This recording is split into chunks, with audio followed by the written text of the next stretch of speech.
Hi friends, welcome to Renna சமையல். இன்றைக்கி என்ன சமையல் பார்க்க போகிறோன்னா, சூடான சாதத்தோட மழை நேரத்தில் நல்லா கலந்து சாப்பிட்றதுக்கு ரொம்ப சுவையான வத்த குழம்பு கூடவே சவுச்சவ் அப்பள கூட்டு தான் பார்க்க போகிறோம். ரெண்டுமே ரொம்ப சுவையாக இருக்கும். எளிமையான முறையில் ரொம்ப சுவையாக செஞ்சிடலாம். மழை நேரத்தில் இந்த வத்த குழம்பு சவுச்சவ் கூட்டு சாப்பிட்றதுக்கு தொண்டைக்கு ரொம்ப இதமாக இருக்கும். அந்த சுவையான வத்த குழம்பு சவுச்சவ் கூட்டு எப்படி செய்யுதுன்னு வாங்க பார்த்துடலாம். வத்த குழம்பு பண்ணுறதுக்கு 4 டேபிள் ஸ்பூன் அளவுக்கு நல்லெண்ணெய் சேர்த்துக்கலாம். நல்லெண்ணெயில் செஞ்சால் தான் நல்ல சுவையாகவும் மணமாகவும் இருக்கும். எண்ணெய் சூடாகி வரட்டும். எண்ணெய் சூடாகிட்டு இதில் கொஞ்சமாக கடுகு சேர்த்துக்கலாம். கடுகு பொரிய ஆரம்பிச்சிருச்சு. 1 டேபிள் ஸ்பூன் அளவுக்கு வெந்தயம் சேர்த்துக்கலாம். வெந்தயம் அதிகமாக சேர்க்கும் போது வத்த குழம்பு நல்ல சுவையாகவும் மணமாகவும் இருக்கும். வெந்தயம் நல்லா பொரிஞ்சு வந்த பிறகு சின்ன வெங்காயம் சேர்த்துக்கலாம். சின்ன வெங்காயம் முழுசாக சேர்க்குறேன். அதுக்கப்புறமா பூண்டு சேர்த்துக்கலாம். கூடவே கொஞ்சமாக கருவேப்பிலை சேர்த்துக்கலாம். சேர்த்துட்டு நல்லா வதக்கி விட்டுடலாம். இந்த வத்த குழம்புக்கு தக்காளி தேவையில்லை. உங்களுக்கு வேணும்னா நீங்கள் தக்காளி சேர்த்துக்கோங்க. இன்றைக்கி நான் தக்காளிலாம் சேர்க்காம தான் இந்த வத்த குழம்பு செய்கிறேன். ரொம்ப சுவையாக இருக்கும் வத்த குழம்பு.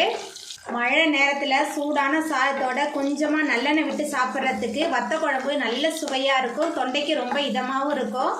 வெங்காயம் பூண்டு எந்த அளவுக்கு நல்லா வதங்கி வருதோ அந்த அளவுக்கு நல்ல சுவையாக இருக்கும் வத்த குழம்பு. அதுக்கப்புறமா சின்ன வெங்காயத்தை நம்ம முழுசாக உரித்து போட்டு நம்ம வதக்கும் போது அந்த வெங்காயம் நம்ம சாப்பிடும்போது நம்ம வாயில் நல்லா கடிப்படும். ரொம்ப சுவையாக இருக்கும். நல்லா வதக்கிடலாம். சின்ன வெங்காயம் பூண்டு நல்லா வதங்கி வந்துருச்சு. அதுக்கப்புறமா 2 டேபிள் ஸ்பூன் அளவுக்கு மணத்தக்காளி வத்தல் எடுத்திருக்கேன். உங்களுக்கு என்ன வத்தல் வேணுமோ நீங்கள் எடுத்துக்கோங்க. நான் மணத்தக்காளி வத்தல் எடுத்திருக்கேன். மணத்தக்காளி வத்தல் சேர்த்துட்டு இந்த எண்ணெயில் கொஞ்சம் நேரத்துக்கு நல்லா வதக்கி விடலாம். வத்த குழம்புக்கு நம்ம எந்த வத்தல் செஞ்சாலும் அந்த வத்தலை எண்ணெயில் கொஞ்சம் நேரம் பொரிச்சிட்டு அதுக்கப்புறம் நம்ம வத்த குழம்பு வச்சோமா வத்த குழம்பு நல்ல சுவையாக இருக்கும். மணத்தக்காளி வத்தல் எண்ணெயில் நல்லா பொரிஞ்சு வந்துருச்சு. இப்போ இதில் மசாலா தூள் சேர்த்துக்கலாம். வத்த குழம்பு தூள் 3 டேபிள் ஸ்பூன் சேர்க்குறேன். கொஞ்சமாக மஞ்சத்தூள் சேர்த்துக்கலாம். அதுக்கப்புறமா வத்த குழம்புக்கு தேவையான அளவுக்கு உப்பு சேர்த்துக்கலாம். சேர்த்துட்டு ஒரு 2 நிமிஷத்துக்கு எண்ணெயில் நல்லா வதக்கி விட்டுடலாம். நம்ம சேர்த்த மசாலா வெங்காயம் பூண்டு எல்லாமே கலந்து நல்லா வதங்கிருச்சு. இந்த மாதிரி நம்ம வதக்கும் போது நல்ல சுவையாக இருக்கும் வத்த குழம்பு. அதுக்கப்புறமா சிம்மில் வச்சு தான் வறுக்கணும், இல்லைன்னா மசாலாலாம் தீஞ்சிரும். நம்ம சேர்த்த மசாலாலாம் நல்லா வதங்கி வந்துருச்சு. சின்ன லெமன் சைஸ் புளியை தண்ணியில் ஊற வச்சு கரைச்சி வச்சுருக்கேன். புளி தண்ணி சேர்த்துக்கலாம். அதுக்கப்புறமா வத்த குழம்புக்கு தேவையான அளவுக்கு தண்ணி சேர்த்துக்கலாம். தண்ணி சேர்த்துட்டு நல்லா கலந்து விட்டுறலாம். தண்ணி புளி தண்ணிலாம் சேர்த்துட்டு நல்லா கலந்து விட்டாச்சு. அதுக்கப்புறமா ஒரு மூடி போட்டுடலாம். எல்லாமே சேர்ந்து நல்லா கொதிச்சு எண்ணெய் பிரிஞ்சு வரட்டும்.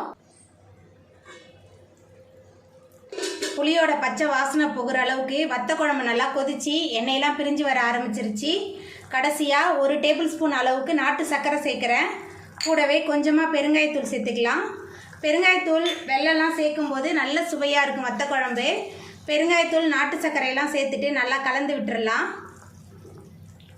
பெருங்காயத்தூள் நாட்டு சர்க்கரையெல்லாம் சேர்த்துட்டு நல்லா கலந்து விட்டாச்சு. எல்லாமே சேர்ந்து நல்லா கொதிச்சு வரட்டும்.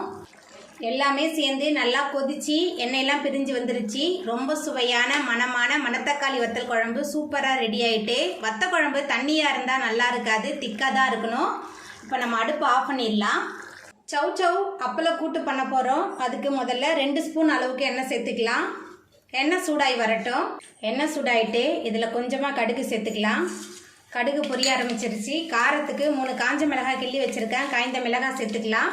அதுக்கப்புறமா பொடியாக நறுக்கி வச்சுருக்கிற 2 பெரிய வெங்காயம் சேர்த்துக்கலாம். கூடவே கொஞ்சமாக கருவேப்பிலை எல்லாத்தையும் சேர்த்துட்டு நல்லா வதக்கி விட்டுடலாம். பெரிய வெங்காயம் நல்லா வதங்கி வந்துருச்சு. அதுக்கப்புறமா தோல் சீவி பொடியாக நறுக்கி வச்சுருக்கிற மீடியம் சைஸில் ஒரு சவுச்சவ் சேர்த்துக்கலாம்.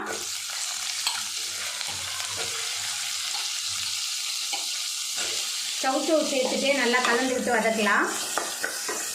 சவுச்சவ் சேர்த்துட்டு நல்லா கலந்து விட்டு வதக்கியாச்சு. அதுக்கப்புறமா கொஞ்சமாக மஞ்சத்தூள் சேர்த்துக்கலாம். கூடவே சவுச்சவுக்கு தேவையான அளவுக்கு உப்பு சேர்த்துக்கலாம். சேர்த்துட்டு நல்லா கலந்து விட்டுறலாம். சவுச்சவ் உப்பு மஞ்சத்தூள்லாம் சேர்த்துட்டு நல்லா கலந்து விட்டாச்சு. அதுக்கப்புறமா தண்ணி சேர்த்துக்கலாம். இது தண்ணி காய் தான், குறைவான தண்ணி சேர்த்துக்கலாம். தண்ணி சேர்த்துட்டு நல்லா கலந்து விட்டுறலாம். தண்ணி சேர்த்துட்டு நல்லா கலந்து விட்டாச்சு. இப்போ ஒரு மூடி போட்டு வேக வச்சிடலாம். சவுச்சவ் நல்லா வெந்து வரட்டும். சவுச்சவ் நல்லா வெந்து வந்துருச்சு. அதுக்கப்புறமா நம்ம வேக வச்சிருக்கிற பாசிப்பருப்பு சேர்த்துக்கலாம். பாசிப்பருப்பு 1 கைப்பிடி நிறைய எடுத்து வேக வச்சுருந்தேன். பாசிப்பருப்பு சேர்த்துட்டு நல்லா கலந்து விட்டுறலாம். பாசிப்பருப்பு சேர்த்துட்டு கலந்தாச்சு. பருப்பு சௌச்சௌ ரெண்டுமே சேர்ந்து நல்லா வெந்து வரட்டும்.